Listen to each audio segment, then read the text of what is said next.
Hello student, good morning to all of you. तो आज का टॉपिक है चैप्टर क्लास 7th का है और chapter nutrition in animals.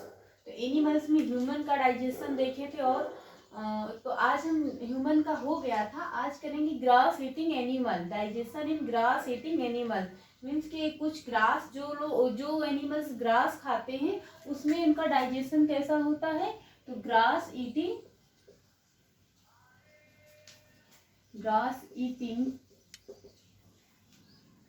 Animals, किसमें डाइजेशन इन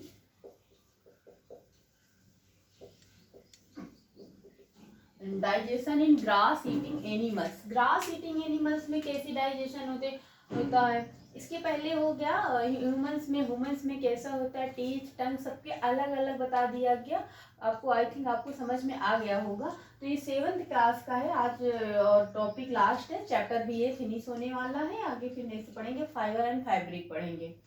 तो ग्रास ईटिंग एनिमल्स कैसे आपने ऑब्जर्व किया होगा कि सम बुफेलो एंड काऊ होते, वो कंटिन्यूअसली क्या होते हैं, अपना जो चीविंग है, चीविंग का पार्ट है, जो चीविंग किया करते हैं, मुंह चलाते रहते हैं पूरे टाइम, ऐसे ऐसे करके चलाते रहते हैं। ऐसे उनका आप देखते होंगे पूरा टाइम चलाते रहते। तो मीन्स ये नहीं हुआ कि ये पूरे टाइम खाते रहते, ये हर एवरी टाइम खाते नहीं रहते, ईटिंग नहीं करते, बट ये चलाते रहते। क्यों, वाई, क्वेश्चन बनता है। देखो इन्होंने ये देखो ग्रीन कलर की ना, ये ग्रास है, ग्रास है। अब ये एक मिनट देखते हैं दिख रहा है कि नहीं। दिख रहा है। तो ये ग्रास है। अब ये ग्रास क्या करता है, एनिमल्स क्या करता है, बुफेलो और काऊ क्या करता है, ग्रास को ईट करता है, ग्रास को ईटिंग करता है, ग्रास को ईट करता है। ये क्या है, ईसोफिगस, ईसोफिगस या फूड पाइप। देखो वही बता चुके ना उसमें, वैसे वैसे चेंज है, फूड पाइप बोलते हैं इसे, हम फूड पाइप बोलते हैं। अब ये मुंह क्यों चला रहा है हमें कंटिन्यूअसली, ये बताइए। ये क्या हुआ, काऊ है, कोई भी एनिमल बहुत अच्छा नहीं बना है, बस समझाने के लिए। तो ये काऊ क्या ईटिंग किया, ये क्या है, ईसोफिगस, फूड पाइप के थ्रू कहाँ गया, स्टमक में गया। फूड को कहाँ ले गया, यहाँ पे स्टमक में फूड ले गया। स्टमक में क्या किया, ले गया, ये चबाता रहता है। जब ये कुछ एनिमल्स होते हैं जिसे कहते हैं जुगाली करने वाले होते, तो ये क्या करता है, स्टोर कर लेता अपने स्टमक में। जो फूड है, जो ग्रास लेता है, उसको स्टोर कर लेता है। जो स्टोर कर लेता है उसे हम क्या कहते हैं, रूमेन बोलते हैं। स्टोर करने की प्रोसेस को हम क्या बोलते हैं, जो फूड ये स्टोर कर लेता है ईटिंग करने के बाद, वहाँ पे अपने स्टमक में जैसे करता है, उसके बाद वहाँ पे स्टोर कर लेता है। स्टोर करने के प्रोसेस को हम क्या कहते हैं, स्टोर प्रोसेस को क्या कहते हैं, रूमेन कहते हैं, रूमेन कहते हैं। उसके बाद ये क्या करता है, स्टोर प्रोसेस को रूमेन कहते हैं। क्या कहते हैं, रूमेन बोलते हैं। स्टोर प्रोसेस को क्या बोलते हैं, रूमेन बोलते हैं। और यहाँ पे क्या होता है, जो ये ग्रास ईटिंग करता है, इसका डाइजेशन फुली नहीं होता है, पूरी तरह से पार्सली डाइजेस्ट होते हैं। कैसे होते हैं, पार्सली डाइजेस्ट होते हैं। और इस डाइजेशन को क्या कहते हैं, हम कड़ कहते हैं। पार्सली डाइजेस्ट होते हैं, क्या होते हैं, आप सिर्फ समझते जाइए जिन वर्डों को हम बोल रहे हैं, बस अब आपको वही वर्ड लिखने हैं। अब इसमें फिगर बना दिया, जगह नहीं, तो आप सिर्फ कंसंट्रेट होके, बी कंसर्न होके आप मुझे सुनिए। तो क्या जो पार्सली डाइजेस्ट होता है उसे हम क्या बोलते हैं, पार्सली डाइजेशन को कड़ बोलते हैं। कड़ मीन होता है जुगाली करने वाले। जुगाली मीन्स होता है जो एनी टाइम क्या करते हैं, अपना एवरी टाइम क्या होता है, अपना मुंह चलाते रहते, जुगाली करते रहते हैं, तो उन्हें क्या कहते हैं, कड़ कहते हैं। तो ये कड़ क्या होता है, रिटर्न कर देता है माउथ में एक स्मॉल लुम्स के रूप में।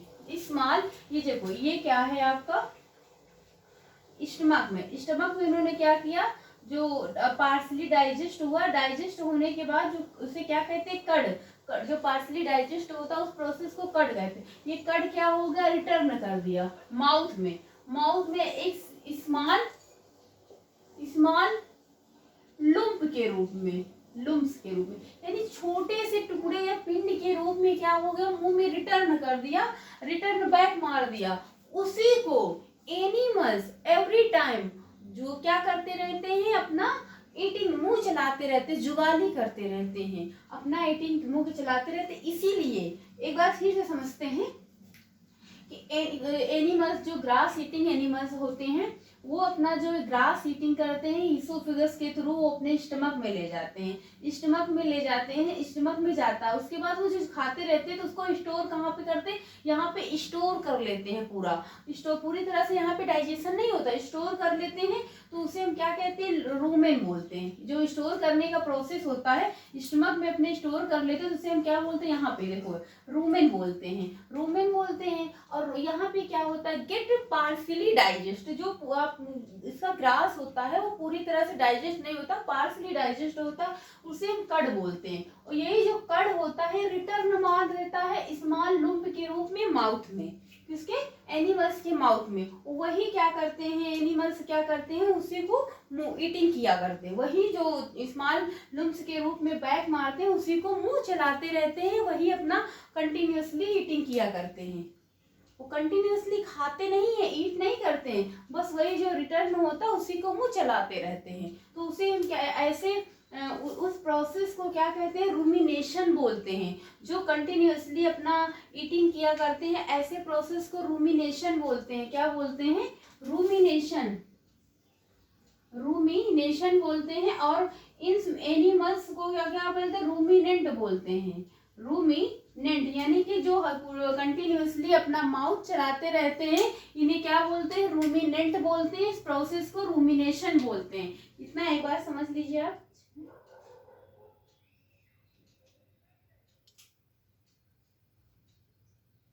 तो ये क्या, जो चीविंग किया करते हैं ऐसे एनिमल्स जो एवरी टाइम चीविंग किया करते हैं ऐसे एनिमल्स को क्या बोलते हैं, आप अपने लैंग्वेज में लिख सकते हैं, every time chewing animals are called rumination and that's animal called ruminant. क्या कहते हैं, रूमिनेंट बोलते हैं, रूमिनेंट। देखो ये कुछ जो ग्रास ईटिंग एनिमल्स होते हैं, ग्रास में क्या प्रेजेंट होता है, सेलुलोज होता है। ग्रास में क्या होता है, एक क्वेश्चन ऐसे बनता है कि क्या ह्यूमन बीइंग में सेलुलोज का डाइजेशन होता है, नहीं, ह्यूमंस में सेलुलोज का डाइजेशन नहीं होता है। जो ग्रास ईटिंग एनिमल्स होते हैं, ग्रास ईटिंग एनिमल्स होते हैं उसमें उनमें क्या होता है, जो ग्रास में सेलुलोज प्रेजेंट होता है। ग्रास में क्या प्रेजेंट होता है, ग्रास में सेलुलोज प्रेजेंट रहता है। सेलुलोज, सेलुलोज क्या होता है, एक टाइप का, as a type of carbohydrate. क्या होता है, type of carbohydrate, is a type of carbohydrate. Carbohydrate का एक टाइप होता है, कौन, सेलुलोज। अब सेलुलोज इसमें क्यों डाइजेशन हो जाते हैं एनिमल्स में, क्योंकि एनिमल्स के स्टमक में कुछ ऐसे बैक्टीरिया पाए जाते हैं जो सेलुलोज का डाइजेशन करने में हेल्प करते हैं। एनिमल्स के स्टमक में यानी इसके अंदर कुछ ऐसे एंजाइम पाए जाते हैं, ऐसे बैक्टीरिया प्रेजेंट होते हैं, वायरस बैक्टीरिया जो होते हैं वो प्रेजेंट होते हैं जो सेलुलोज के डाइजेशन में प्रेजेंट हेल्प करते हैं। और यही बैक्टीरिया जो ह्यूमन में एब्सेंट होते हैं, प्रेजेंट नहीं होते हैं, सो ह्यूमंस में सेलुलोज का डाइजेशन नहीं हो पाता है, क्योंकि ह्यूमन बहुत हैवी तो सेलुलोज का, क्योंकि ये ग्रास खाते जो भी इसमें, जैसे हॉर्स हो गया, डियर हो गया, बॉट हो गया, और बुफेलो हो गया, काऊ हो गया, बुल हो गया, ये सब क्या करते हैं, ग्रास ईटिंग एनिमल्स है। और ग्रास में क्या प्रेजेंट होता है, सेलुलोज। तो सेलुलोज इसलिए क्योंकि इसमें बैक्टीरिया प्रेजेंट होते हैं, तो डाइजेशन इसका यहाँ पे हो जाता है। एंड ह्यूमंस में वो बैक्टीरिया नहीं प्रेजेंट होते हैं, सो वहाँ पे डाइजेशन सेलुलोज का नहीं हो पाता है। तो इसीलिए एनिमल्स में सेलुलोज का डाइजेशन होता है, वहाँ पे सेलुलोज का डाइजेशन नहीं हो पाता है। क्या होता है, वहाँ पे सेलुलोज का डाइजेशन नहीं हो पाता है। और ये एनिमल्स का है, देखो ये इसका ग्रास हॉपर है, ये स्टमक है, यहाँ पे इसका सीकम है, लार्ज इंटेस्टाइन, ये स्मॉल इंटेस्टाइन है, और ये ये देखो इसकी जो पूंछ होती है उससे अटैच करके लार्ज इंटेस्टाइन है। तो एनिमल्स के बारे में हो गया है। आई थिंक आपको समझ में आया होगा कि कैसे ये मुंह क्यों चलाते हैं, क्या क्या करते हैं, क्यों इनका जो चीविंग एवरी टाइम क्यों करते रहते हैं, क्योंकि जो ये ग्रास ईटिंग करते हैं वो स्टमक में आके स्टोर हो जाता है जिसे रूमेन बोलते हैं, और ये पार्सली डाइजेस्ट होता है जिसे कड बोलते हैं। कड क्या करता है, रिटर्न कर देता है माउथ में स्मॉल लुम्स के रूप में, जो छोटे से पिंड एक पीस के रूप में। तो वही क्या करते हैं, वो एवरी टाइम चीविंग किया करते हैं। तो इस प्रोसेस को हम क्या कहते हैं, रूमिनेशन कहते हैं। And that's animal are called ruminant. ऐसे एनिमल्स को रूमिनेंट बोलते हैं। और ग्रास में क्या प्रेजेंट होता है, सेलुलोज। सेलुलोज का पाचन क्यों होता है, क्योंकि इसमें कुछ ऐसे बैक्टीरिया प्रेजेंट होते हैं जो सेलुलोज का डाइजेशन में हेल्प करते हैं। तो एंड वो जो जिस बैक्टीरिया जो ह्यूमंस में एब्सेंट होते हैं, और उसमें क्या होता है, डाइजेशन नहीं हो पाता सेलुलोज का। तो इतना एनिमल्स का हो गया। एक बार आप स्क्रीनशॉट ले लीजिए। इसके आगे हम पढ़ेंगे अमीबा के बारे में कि अमीबा अपना डाइजेशन कैसे करता है।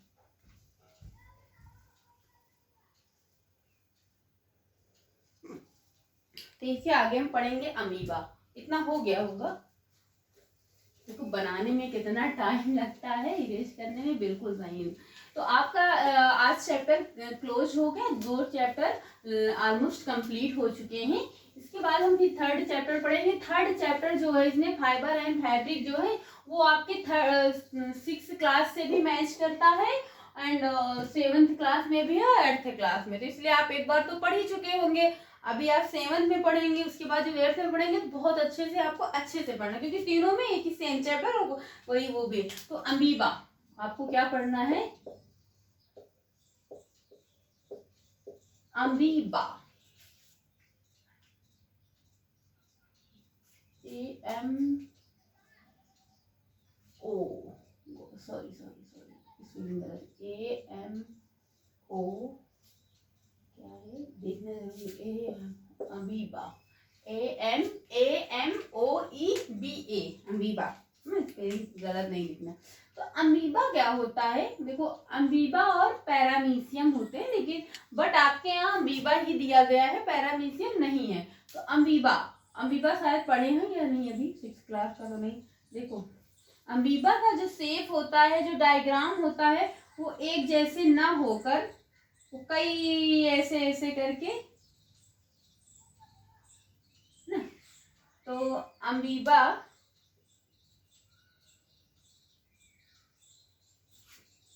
ये अमीबा का डायग्राम कोशिश तो करना है पूरा।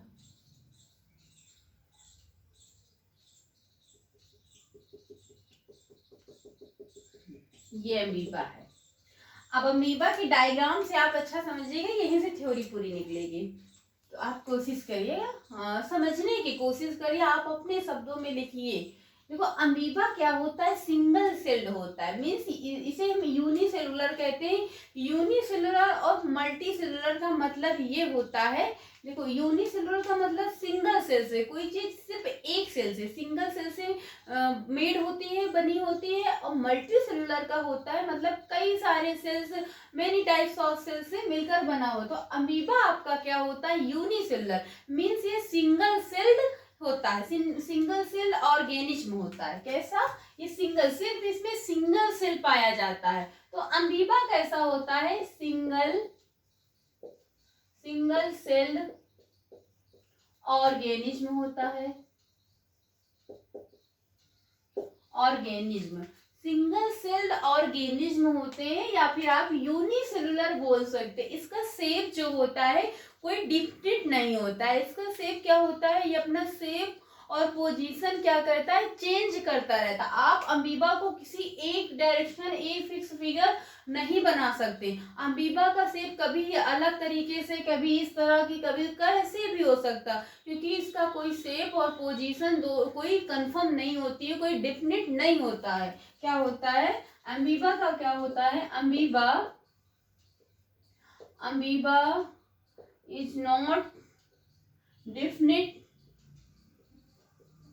Shape and position. इसका कोई शेप और पोजीशन सेम नहीं होता है। ये होल बॉडी के जितने सेल होते हैं, होल बॉडी के सेल से अपना फूड एब्जॉर्ब करता है, ऑब्टेन करता है।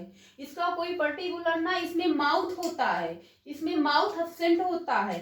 अमीबा में माउथ नहीं, मीन्स ये कहने का मतलब है दैट मीन्स कि अमीबा में कोई एक माउथ नहीं होता है, कोई सिंगल माउथ नहीं होता। इसमें इसका जो बॉडी पूरा ही ऑब्टेन करने के लिए, फूड के लिए अवेलेबल होते हैं। तो अमीबा में ये जो फिंगर लाइक प्रोजेक्शन होता है, ये थोड़ा सा कम करना ना, ये फिंगर लाइक प्रोजेक्शन होते हैं, इसे हम स्यूडोपोडिया बोलते हैं। देखिए ये उंगली के जैसे ये है, इन्हें हम क्या बोलेंगे? Pseudopodia, pseudopodia. अब स्यूडोपोडिया का काम क्या होता है? कैप्चर करता है फूड को। देखो ऐसे इसका ऐसे फिगर हुआ, ऐसे देखो ऐसे है, तो ये ऐसे कैप्चर कर लेता है फूड को, अपने फूड को ऐसे है, ऐसे कैप्चर कर लेता है। तो स्यूडोपोडिया का फंक्शन क्या होता है? कैप्चर करता है फूड को। एक्ट एज, इसका एक्ट एज क्या करेंगे? Act as capture food, captured food. Food को कौन कैप्चर्ड करता है? Pseudopodia, pseudopodia. ये क्या है? न्यूक्लियस है इसका, न्यूक्लियस, न्यूक्लियस है। और ये जो बबल्स लाइक स्ट्रक्चर होते हैं, इन्हें हम वैक्यूल्स बोलते हैं। क्या बोलते हैं? वैक्यूल्स बोलते हैं। बबल्स लाइक, ये बबल्स होते हैं, जैसे बबल ना, bubbles, bubbles like structure called vacuoles, vacuoles क्या होते हैं? वैक्यूल्स बोलते हैं। वैक्यूल्स क्या करते हैं? डाइजेस्टिव एंजाइम को सिक्रीट करते हैं, जो फूड के डाइजेशन में हेल्प करते हैं। इनका काम क्या होता है? डाइजेस्टिव एंजाइम सिक्रीट करना, digestive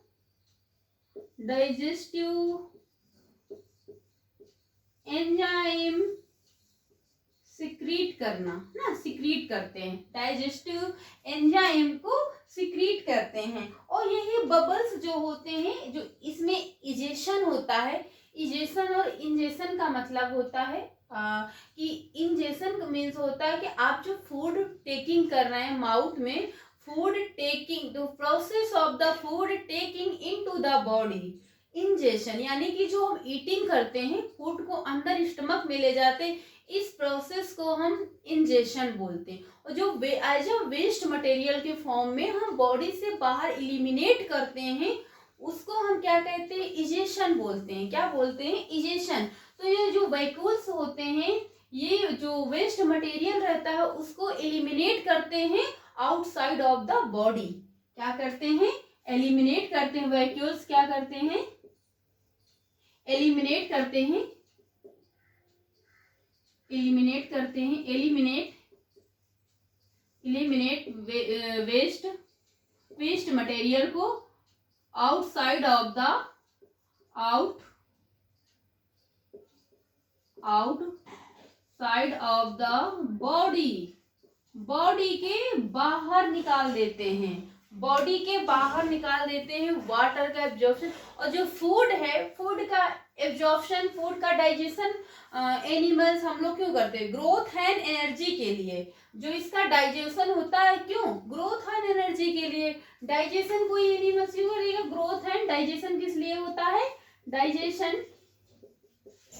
digestion for growth and energy. और अमीबा जो है कहाँ पर पाया जाता है? ये पॉन्ड वाटर में, पॉन्ड वाटर में प्रेजेंट होता है। अमीबा कहाँ पर प्रेजेंट होता है? फाउंड इन अमीबा कहाँ पर फाउंड होता है? फाउंड इन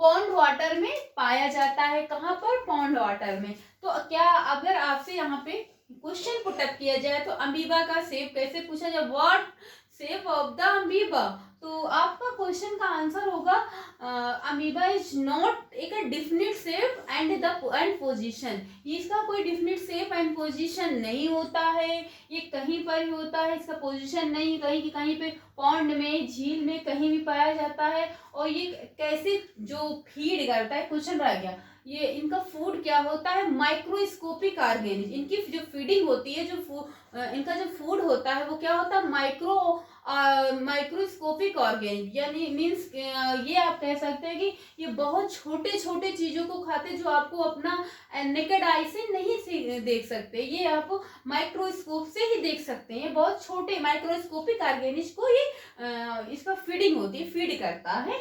और इसमें जो ये फिंगर लाइक प्रोजेक्शन होते हैं उन्हें हम क्या बोलते हैं, स्यूडोपोडिया। फिंगर लाइक है ना, finger like projection, finger like projection को हम क्या कहते हैं, स्यूडोपोडिया बोलते हैं। क्या बोलते हैं, स्यूडोपोडिया। स्यूडोपोडिया का काम क्या होता है, फूड को कैप्चर करना होता है। वैक्यूल्स क्या होते हैं, जो बबल्स लाइक स्ट्रक्चर होते हैं उन्हें वैक्यूल्स बोलते हैं। वैक्यूल्स का काम क्या होता है, डाइजेस्टिव एंजाइम रिलीज करना। डाइजेशन किस लिए करते हैं, हम लोग फूड किस लिए खाते हैं, न्यूट्रिशन के लिए, ग्रोथ एंड एनर्जी के लिए, तो वही काम ये भी है। इसका फूड क्या होता है, तो ये हो गया अमीबा में। इससे ज्यादा आपसे नहीं पूछा जाएगा, जितना पूछा जाएगा उससे ज्यादा आपको बता दिया गया, इससे बाहर नहीं पूछा जाएगा। इसके आगे एक दो पॉइंट रह गए हैं, वो आपको बताएंगे कि देखो जब डाइजेशन होता है, इसी ह्यूमन बॉडी में डाइजेशन होता है, तो डाइजेशन में कि जैसे कि आपसे पूछ लिया गया कि कार्बोहाइड्रेट का डाइजेशन कहाँ से हो रहा है, आपको ये पूछा गया आपसे कि कार्बोहाइड्रेट का डाइजेशन, तो आप बताएंगे कि देखो डाइजेशन का जो प्रोसेस होता है, सबसे पहले कि डाइजेशन का जो प्रोसेस होता है वो माउथ से ही स्टार्ट हो जाता है। आप जब ईटिंग करना शुरू होते हैं तो उसका डाइजेशन का जो प्रोसेस होता है माउथ से ही स्टार्ट हो जाता है। तो फर्स्ट ऑफ ऑल किसका डाइजेशन होता है, तो कार्बोहाइड्रेट या स्टार्च पूछ ले तो कार्बोहाइड्रेट का डाइजेशन कहाँ से स्टार्ट होता है, माउथ से। तो कार्बोहाइड्रेट्स का digestion, carbohydrate is digest bye mouth से होता है, माउथ के थ्रू होता है, डाइजेस्ट बाय माउथ। एंड और प्रोटीन का डाइजेशन कहाँ से होता है, स्टमक से। प्रोटीन का डाइजेशन, एक क्वेश्चन आपके यहाँ पूछा जाता है प्रोटीन का डाइजेशन कहाँ होता है, तो स्टमक से स्टार्ट होता है। And digestion started the digestion of protein and started the digestion of protein by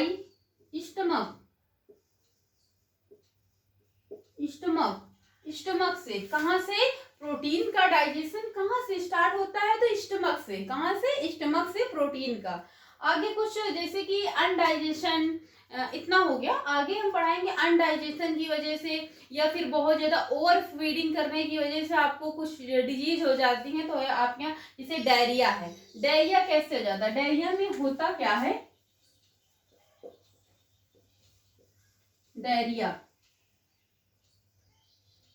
diarrhoea में क्या होता है कि डायरिया में जैसे कि आपका लूज मोशन जिसे कहते हैं, कि आपको वाटर के जैसा दस्त आना और पलटियां आना, बार बार जाना जिम में 6 to 7 टाइम जाना, और आपको फिर से क्या होगा, आपके अंदर डिहाइड्रेशन हो जाएगा। डिहाइड्रेशन का मीन्स होता है पानी की कमी हो जाएगी, वीकनेस फील होगी। फिर आपको अगर ज्यादा लग रहा है, लगातार हो रहा है, तो आपको डॉक्टर से मिलना चाहिए। ये सब क्यों किन वजह से होता है, आप या ओवर फीडिंग कर लिया, या फिर आप कहीं बाहर का गंदा खुला हुआ खा लिया, या फिर आप जो खा रहे हैं वो अनडाइजेस्ट हो गया, बहुत ज्यादा ओवर फीडिंग। अनडाइजेस्ट क्यों होगा, जब आप ओवर फीडिंग करेंगे तो अनडाइजेस्ट हो जाएगा। अनडाइजेस्ट होने की वजह से ये सब डिजीजें होती है जो डाइजेस्ट नहीं होगा, और वोमिटिंग हो जाएगी। वो बैक मार देता है आपके डाइजेशन से, और वोमिटिंग हो जाती है। तो वही चीजों में बीमारी डायरिया हो जाता है, जो अनडाइजेशन, कॉन्स्टिपेशन भी कहते हैं, जो डाइजेशन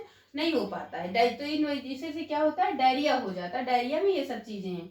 तो आपके यहाँ इतना एक बार देख लेते हैं, कुछ बचा तो नहीं है।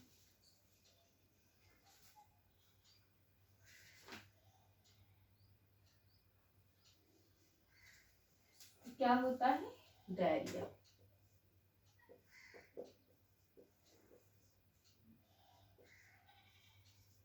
तो डायरिया क्यों होता है? अनडाइजेशन की वजह से, ओवर फीडिंग की वजह से। डायरिया में क्या होता है? वाटर की वजह से दस्त आते हैं और वोमिटिंग होती है, और क्या होता है?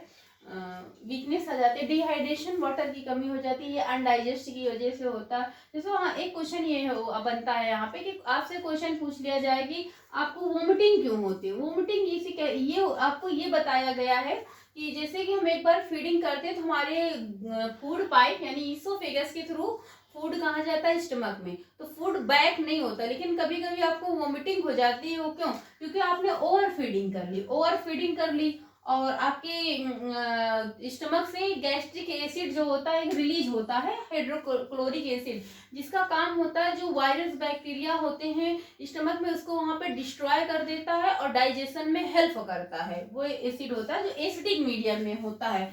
तो आप ओवर फीडिंग कर लेंगे तो क्या होगा? स्टमक को जो HCl है, हाइड्रोक्लोरिक एसिड या डाइजेस्टिव एंजाइम जिसे बोलते हैं, उसे बहुत ज्यादा रिलीज करना पड़ता है। तो रिलीज करना पड़ता है, जिससे क्या होता है? पेट में एसिडिटी की प्रॉब्लम हो जाती है। भाई एसिड बहुत ज्यादा हो जाएगा तो एसिडिटी, जाहिर सी बात है कि एसिडिटी की प्रॉब्लम हो जाएगी। तो वही जो बैक मार देता है माउथ को, तो वही वोमिटिंग वैसे ही हो जाती है, वोमिटिंग, और वही भी डायरिया हो जाता है। और ये सब अनडाइजेस्ट की वजह से, ओवर फीडिंग की वजह से, या फिर आप खुला हुआ गंदा चीजें खा लेते उसकी वजह से। तो आज आपका ये चैप्टर कंप्लीट हो गया है। कितना आप 2 या 3 क्लासों में ही लगभग हो गए। छोटे छोटे चैप्टर है, बहुत ज्यादा आपके यहाँ नहीं है। तो आप अगर कुछ 1 या 2 बार क्लास को अच्छे से देख लीजिए, मुझे सुन लीजिए, तो आपको सिर्फ बुक से ज्यादा पढ़ने की जरूरत नहीं होगी, सिर्फ रिवीजन करना रहेगा।